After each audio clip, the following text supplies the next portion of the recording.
administration will focus on ending the absolutely horrific practice of human trafficking, and I am prepared to bring the full force and weight of our government to the federal and at the federal level and the other highest levels, whatever we can do in order to solve this horrific problem, getting worse, and it's happening in the United States, in addition to the rest of the world, but it's happening in the United States, which is terrible. After President Trump was sworn in, we started to see an uptick in human trafficking arrests within days of becoming president. For example, on January 29th, authorities announced that 474 were arrested in a statewide California human trafficking operation and 28 sexually exploited children were rescued. From January 18th to February 5th, 108 were arrested in Illinois as part of a national sex trafficking sting operation. In Texas, 178 people were arrested for sex trafficking in a sting operation that operated in January during the Super Bowl. 16 people were arrested in January in Michigan for sex trafficking during the Detroit Auto Show.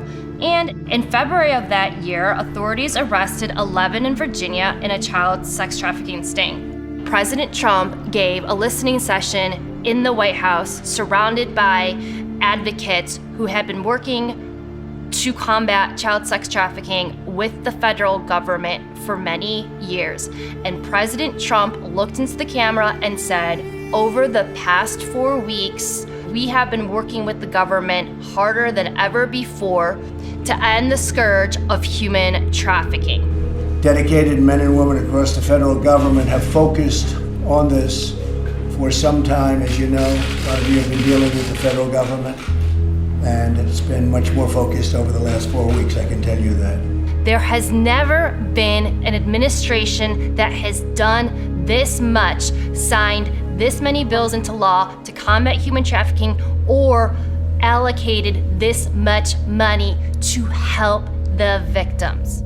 Now, here's some things that President Trump's administration has done to combat human trafficking that rarely gets covered by the mainstream media, that all of you can go on whitehouse.gov and look up.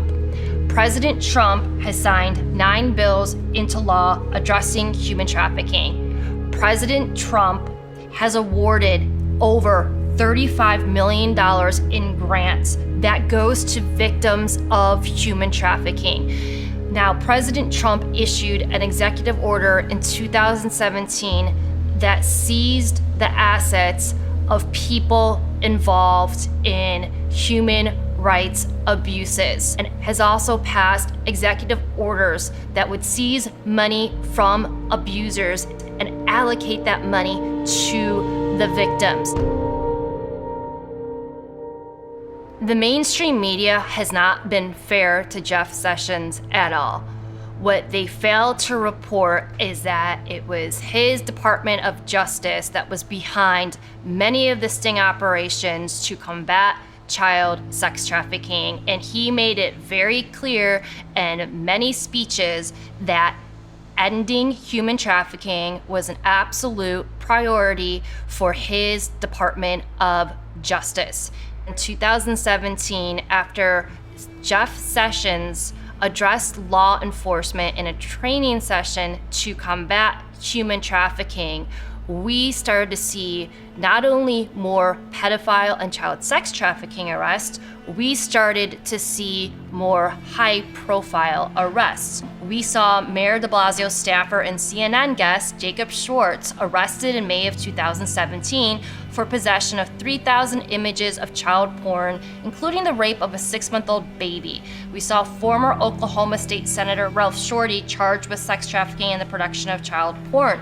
Unfortunately, we also saw many people arrested for pedophilia, child porn, and/or child sex trafficking that were involved in law enforcement. For example, former Los Angeles County Sheriff's Department psychologist Michael Dane Ward, Palm Beach County Sheriff's Deputy Adam W. Godby facing child pornography charges after more than 30 images and videos were found on his cell phone and laptop at his home. New York Sheriff's Deputy Peter Farnham was arrested on child porn that year in July. A former Secret Service agent, Lee Robert Moore, was sentenced to 20 years in prison in 2017 for sending sexually explicit messages to minors, while on duty at the White House. Authorities charged California's former Deputy Attorney General Raymond Joseph Liddy with possession of child porn in July of that year. In 2018, what we started to see is we saw more high-profile arrests of sexual predators, pedophiles, and child sex traffickers. We saw the arrest of Harvey Weinstein. We saw Kevin Spacey. We saw the arrest of all the elites involved in the NXIVM child sex trafficking cult. Allison Mack, Keith Raniere, Claire Bronfman. What did we also see? We saw that our DOJ seized Backpage. Backpage was one of the biggest catalysts for online child sex trafficking.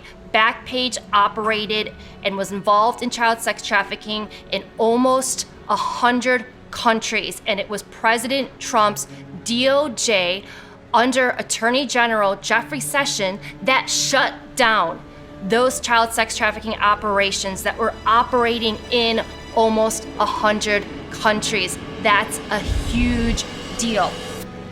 So in 2019, we started to see some much bigger fish go down. Of course, that was the year that Jeffrey Epstein was arrested.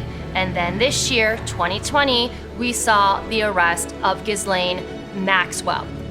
Furthermore, President Trump announced during the COVID lockdown with General Milley that the United States military was conducting many operations to combat drug trafficking and human trafficking.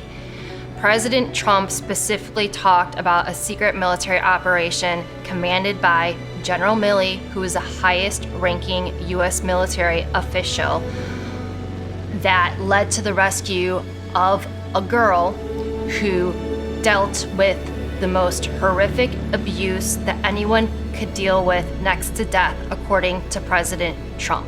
There are the activities of human trafficking, and especially with respect to women, and as you know, proportionally, it's mostly women. And it's a horrible thing. It's a horrible thing, and there's never been a time like it. And it's because of the internet, and this is all over the world. But for the most part, they're coming through, in this country, they're coming through the southern border, but we're hitting them very hard. They have tremendous illegal trafficking in women and children also, but mostly in women. And it's illegal, and it's horrible, and it's disgraceful, and I've seen things that are an absolute disgrace. And we're trying to knock them out, and we're knocking them hard. President Trump has been working behind the scenes with other foreign leaders globally to shut down human trafficking forever. Our U.S. government worked with the government in Romania to extradite a child porn kingpin back to the United States so he could face justice. These kinds of stories are happening all the time. They're happening regularly, but you never hear about it in the mainstream media. A lot of these military operations are covert and they're not reported on, but that doesn't mean that they're not happening. What else happened this year? We had mass arrests of members of the CJNG cartel, hundreds and hundreds of members arrested, and we had dozens of MS-13 members arrested, some of them arrested for drug trafficking, some of them arrested for human trafficking. But I can't emphasize enough that human and drug trafficking go hands in hand, and the MS-13 members and the CJNG cartel members are usually operatives for much bigger fish. One last thing that President Trump has done to combat human trafficking that I want to address is building the border wall. What most people don't understand is that the biggest artery for human trafficking is at the border. And Trump said that human trafficking, thanks to the wall and thanks to the efforts with ICE, is now down 96%. Ask yourself, why is it that all these pedophiles, from the lower hanging fruit to the bigger fish, were allowed to be untouched for years and years and years until President Trump was sworn in as president?